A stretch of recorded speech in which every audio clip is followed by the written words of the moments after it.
కడప జిల్లాలో ప్రసిద్ధ పుణ్యక్షేత్రం గండి వీరాంజనేయ స్వామి దేవస్థాన ఆహ్వాన పత్రికలో ప్రోటోకాల్ తప్పిదం దొర్లింది.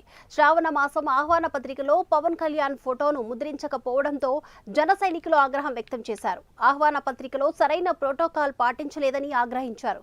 వెంటనే జరిగిన తప్పు సరిదిద్దుకోవాలని జనసేన పులివెందుల నియోజకవర్గం సమన్వయకర్త డాక్టర్ హరీష్ అన్నారు.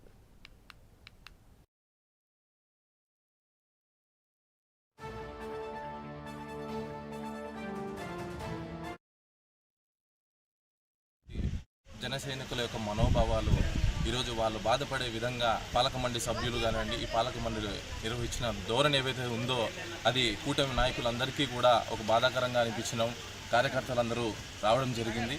అది ముఖ్యంగా ఏంటంటే మన గండి క్షేత్రము వాళ్ళు రిలీజ్ చేసినటువంటి ఈ శ్రావణ మాస ఆహ్వాన పత్రిక రిలీజ్ చేయడం జరిగింది. దీంట్లో ముఖ్య నాయకుల ప్రోటోకాల్ కూడా అందరు నాయకుల పేర్లు ఫోటోలు కూడా వీళ్ళు ప్రచురించడం జరిగింది.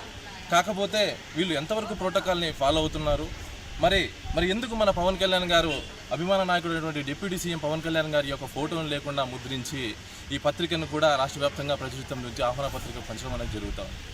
ఈరోజు డిప్యూటీ సీఎం గారు రాష్ట్రంలో ఉన్నటువంటి అనేటువంటి దేవాలయాలకు కానీ హిందూ ధర్మానికి హిందుత్వం గురించి కానీ ఆయన ఎంతగానో పాటుపడుతున్నటువంటి వ్యక్తి, ఆంజనేయ స్వామికి అమితమైనటువంటి భక్తుడైనటువంటి మన పవన్ కళ్యాణ్ గారు ఫోటో లేకపోవడం ఆ జన సైనికుల మనోభావాలన్నీ దెబ్బతినే వరంగా ఉన్నాయి.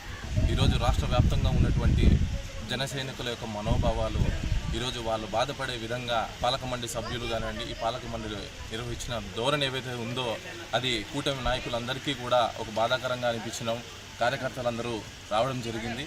అది ముఖ్యంగా